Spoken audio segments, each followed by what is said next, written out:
What's up, Klamath Falls? This is Dave. And what's up, Klamath Falls? This is Mike, and we've got a guest again this week for you.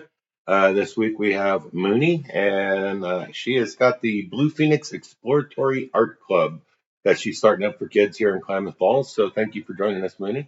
Thank you, Mike, for having me. Absolutely. Yeah. So fill us in a little bit about what exactly the art club is. So the art club is exploratory.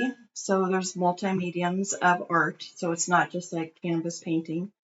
We'll be doing lots of different things like clay, foam, string, beading.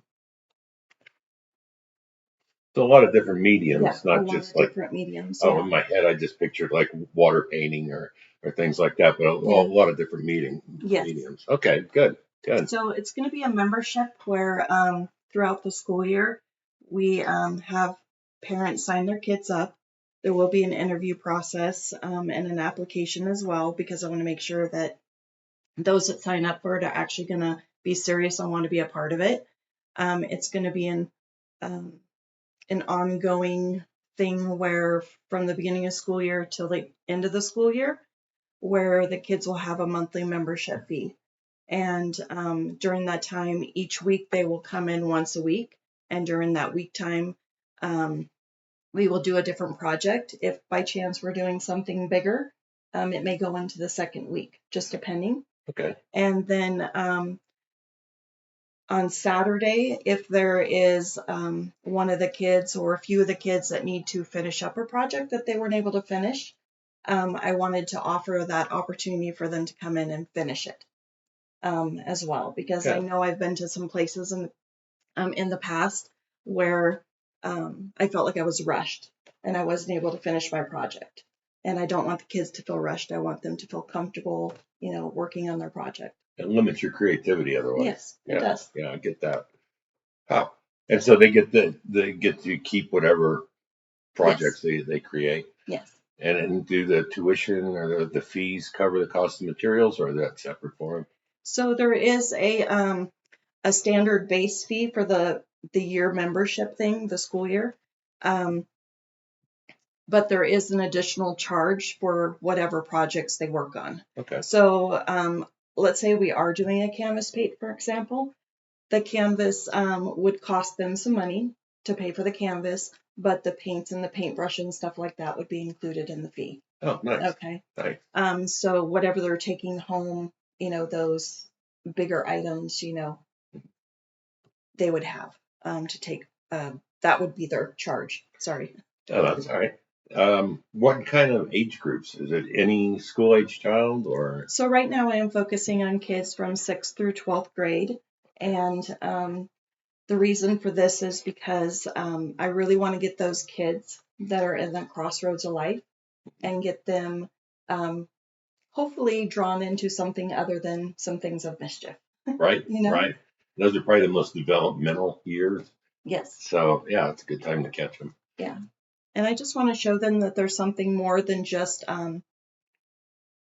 what they're familiar with. I know in school they're trying their best to do as much art stuff that they can, but I know it's been cut back a lot because of budgets. So this would be an opportunity for them to explore different things.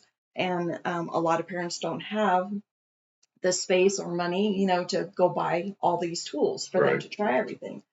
And this is not a specialized program where they're going to get a degree or something like that from it. It's just dabbling. It's just exploring, having fun. There's not that pressure to get an A or you're going to pass or not pass. It's purely to explore and enjoy it. Yeah. Yes. That's great. That's the way art should be. Yes. Right? Yeah, absolutely. Yeah. Yeah, in any format, whether it's music or any expression of art. Yeah. Yeah. It should be more relaxed. So how do they pick? You mentioned foam and a bunch of other mediums. How do they get to pick that, or is that? Well, each week we're going to be going through different things. Oh, okay. So if one week they're not crazy about something, show up for the next week, you might love it. Gotcha. You know? Right. And at least they said, I did it, I tried it, Right. you know? Yeah. And is it you're thinking more than a week per project, I guess, or Most is it? of them will probably be that week, Okay. because just one day a week for 2 hours. And if they don't finish, they can come in on Saturday. If we're doing like a really big project and I find that everyone is going to be needing more time for like the next week, then we'll just extend it. Right. It's not like everything has to be set in stone. Well, it should be. Yeah. Right? Yeah. Yeah. No, that's a great thing. I know I was introduced in high school to a scratch pad. I don't know if you're, so you basically have a white sheet and then they put like this black coating, not paint, I forget what it was, over it. And then you got like a little scratch all and you etched a design into this black coating. And I did a album cover and it turned out really cool. And I had zero interest in it when the teacher was talking about it, but as I could see it take shape, it was a pretty cool project. So you never know. I mean, yeah, kid might think, I don't want to mess around with foam Mm-hmm. until you try it, you know? Yeah. So having different mediums is really a neat idea. Yeah, you can make tons of things out of foam. Yeah. Yeah. I wanted to do leather because I've done a little bit of leather work, but I wanted to keep the cost down. Mm-hmm. So you can do foam as a substitute for leather for some things as well. Okay. So that's why I'm trying to pull the foam in instead of the leather. Okay. Yeah. Huh. All right. Yeah. Leather work is really, that's a unique skill. Uh-huh. I've got a couple of friends, they make like belts and Mm-hmm. things like that. And yeah, etching the leather is really a unique skill, but really nice work when it's done right. Yeah. So, all right. And yeah, this is all downtown where the tuxedo shop is, right? You also have a tuxedo shop. Yes. I also have a tuxedo shop that I run, and they are attached together, the building. Mhm. There's a wall separating, but they're still attached together, same address. Okay. Where would it be located? 133 North 4th Street. 133 North 4th Street. Yep. And then how would parent go about signing their kids up for the program? Well, you would go to my email, which is Blue Phoenix EAC for Exploratory Art Club Okay. at gmail.com. And they can reach out to me there and say, yes, I'm interested in doing an application, and we will proceed further with that. So one more time, Blue Phoenix EAC, Exploratory Art Club at gmail.com. gmail.com. Okay. I'm in the process of vamping up the tuxedo website, and they're also adding some stuff for the Blue Phoenix. Okay. So that will be up and running hopefully in a couple weeks. And you're not quite ready yet for signups to start? I'm ready for people to show interest if they're interested, because that gives me an idea how many kids are interested in being a part of the club. Okay. Okay, because the most I have is 48 slots. That's the max. But they're going to be separated in groups. Okay. So if there's less, then maybe I'll do 2 days a week instead of 1 day a week. Okay. You know, just depending on what the parents' interest is. Okay. I'm trying to get some feedback right now on interest. Yeah. Yeah. Well, this is one way to do it. Yeah. But that's great. I don't really have any other. Well, they could also probably, if they want to comment on our page, on the YouTube page, we could probably relay the message also. However it works out better, I guess. You could always reach out. You can comment on the video. Yeah, you can email us also at bigroostermedia@gmail.com. We can forward that over to Muny. And again, I don't want to steal, her thunder, but Blue Phoenix EAC at gmail.com is her email. And but through either one of us, we can make sure that we get your interest over to her. If need be, you can also text me at phone number 541-864-9391. 541-864-9391. And just say, yes, I'm interested. I could call you back and we can have a conversation. Perfect. Okay. I'm looking at possibly October for opening up. It's just taken me longer than anticipated to get everything up and going. I'm still trying to do the remodel. I have the stuff there. It's just a matter of remodeling. I do work 2 other jobs, so I'm extremely busy on top of the tuxedos. So just be patient with me. But yes, this is coming about. This is happening. I'm determined to make it work. Good. Yeah. Well, it's great to see something like that happen in town because just over the years, it seems like so many things that our generation did as kids aren't available anymore. There's just things that you used to be able to do, freedoms you used to have that you just don't have anymore. So to have a program like this, where, like you say, it takes away some of the temptation for mischief Mhm. and actually learn something creative, I think it's great. I think we need more programs like that. Used to be available in the schools, but not so much anymore. Yeah, and it just seems like there's not a ton in town. We need Right. more stuff for kids to do here in town. Absolutely. Yeah. Yeah. We complain when they get into mischief, but then whenever something comes, I don't know how to phrase it right, we're taking away more and more of their stuff from the schools. Mm-hmm. But then they get bored, they're going to do something. Mhm. They've got youthful energy to go out and do whatever. And a lot of times, whether it's ill intended or not, it's mischievous. Mm-hmm. And it's because they don't have anything else to do. So, again, I think it's great. Um, Thank you for doing it. I Thank hope it you works out. for letting me on here. Oh, yeah. I wanted to also share that it's not just art. We're going to be also doing team building, Okay. stuff as well. I'm going to be trying to help with mindset a little bit with the kids, to let them know, lift them up and support them in whatever they're wanting to do. Because there's not enough people in this town or in the world that, when someone has a dream or something they want to do, people are like a lot of times thinking of their own beliefs Right. and cutting people down and saying, oh, well, I don't think that will work or whatever, and I want the kids to know that, anything's possible as long as they try and move forward and trying to achieve something. Yeah. And I'm a very positive, uplifting person, and I think that will be good for the kids as well. For some reason, it's something I seem to notice is teens and even early 20s now, a lot of them don't really, I don't think they really feel like there's a lot of self-worth anymore, that they're valued much. And that's a shame. Yes. So that's a nice add-on to that is, the team building and everybody's got value. They just need to figure out what that is and how to apply it. So, Well, I think a lot of that was taken away from schools too. I mean, because you had all different home ec or auto shop or I remember I took pottery. I didn't know I would like it kind of like but I kind of took a liking to it. But now there's budget cuts and whatever else. But it'd be something that you start to the end product, develop something in you that this is a good program to have. I mean, yeah. Yeah.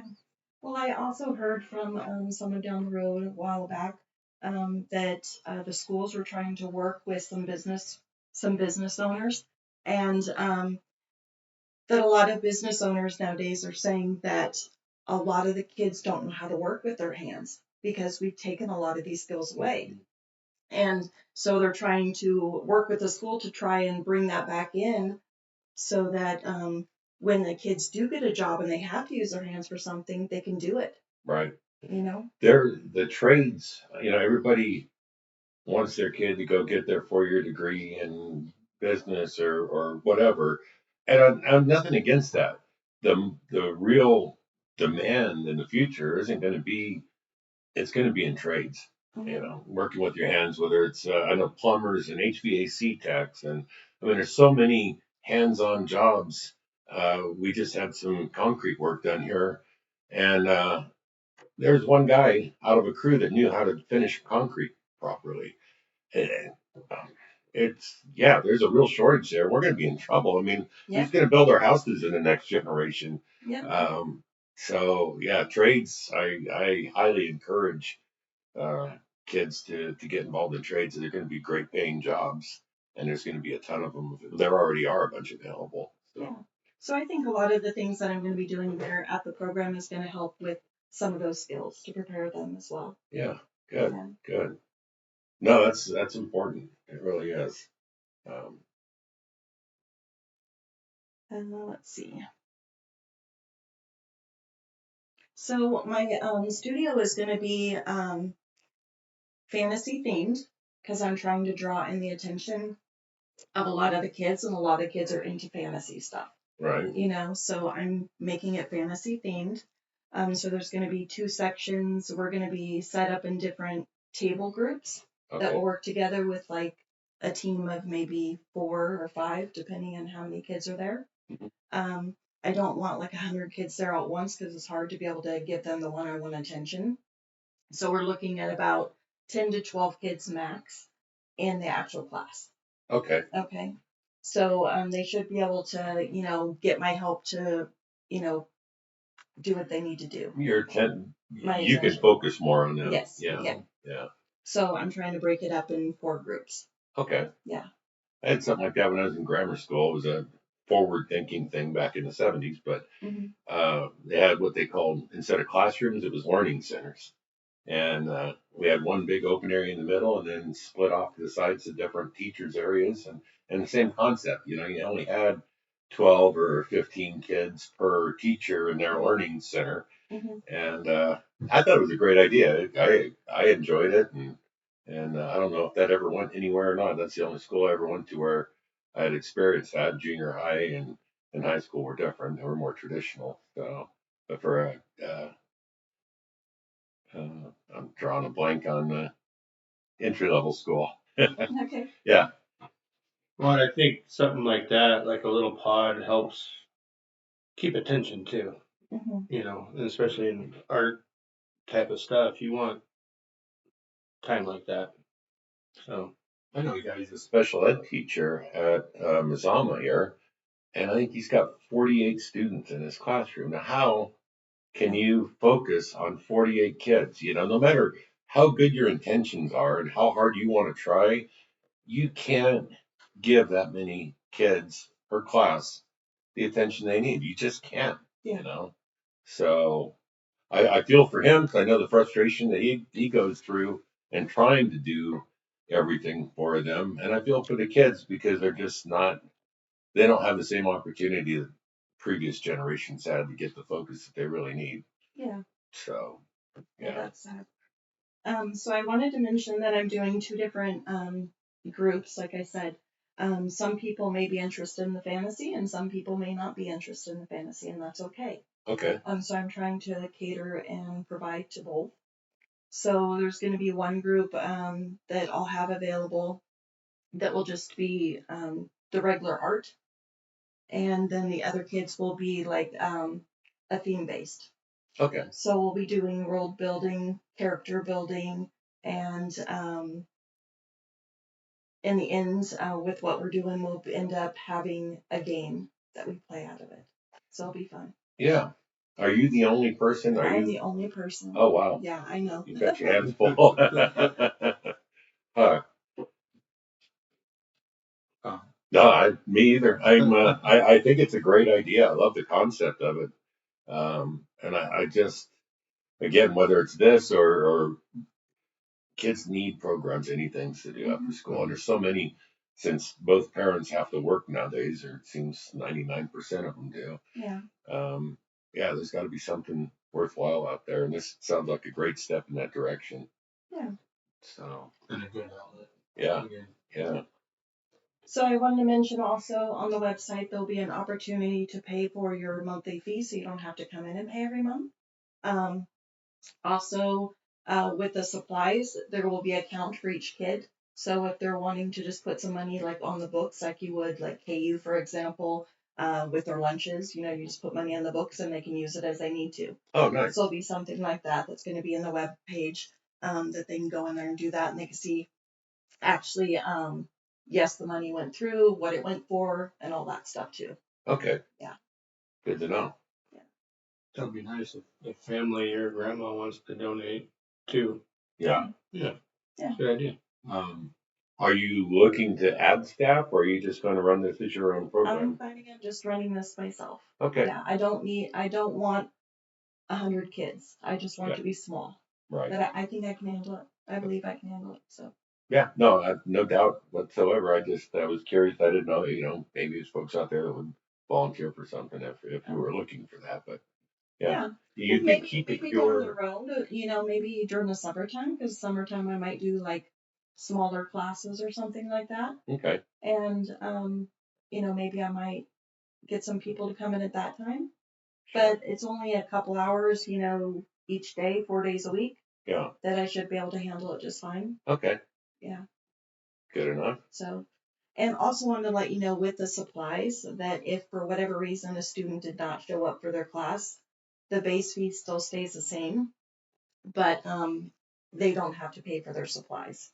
Okay. Their project. So only as they use them. Yeah. Okay, that's fair.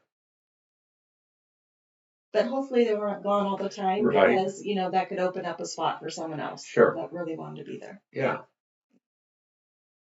Okay. I feel bad. I don't really have a. If you have other items there, please feel free to roll with it. And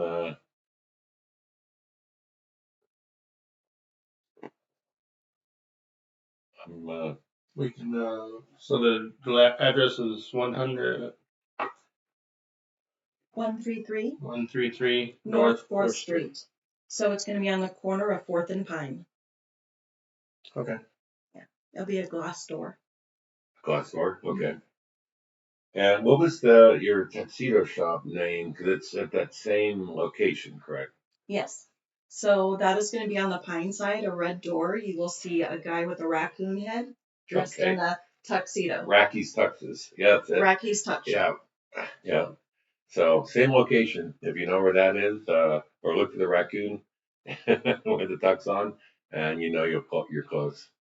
So, and other than that, unless you have anything else, Vinny, I don't really either. We'll definitely get the word out there. And again, if you have kids that you're looking for an after-school program for to get them involved in the arts, this sounds like a great opportunity to do that. And you can reach out to Muny again at bluephoenix EAC@gmail.com or text her at 541-864-9391, and she'll get back with you and you can move on it from there. But it sounds like a great program and a great opportunity to have something quality for kids to do. So we need that. Well, thank you for having me on here. I appreciate it. Absolutely. Yeah. Thank you for joining us. Hopefully it wasn't as bad as you thought it was going to be. I'm nervous because it's the first time I've ever been online. Okay. So. Well, you did fine. Thanks, guys. Thanks a lot. Thanks.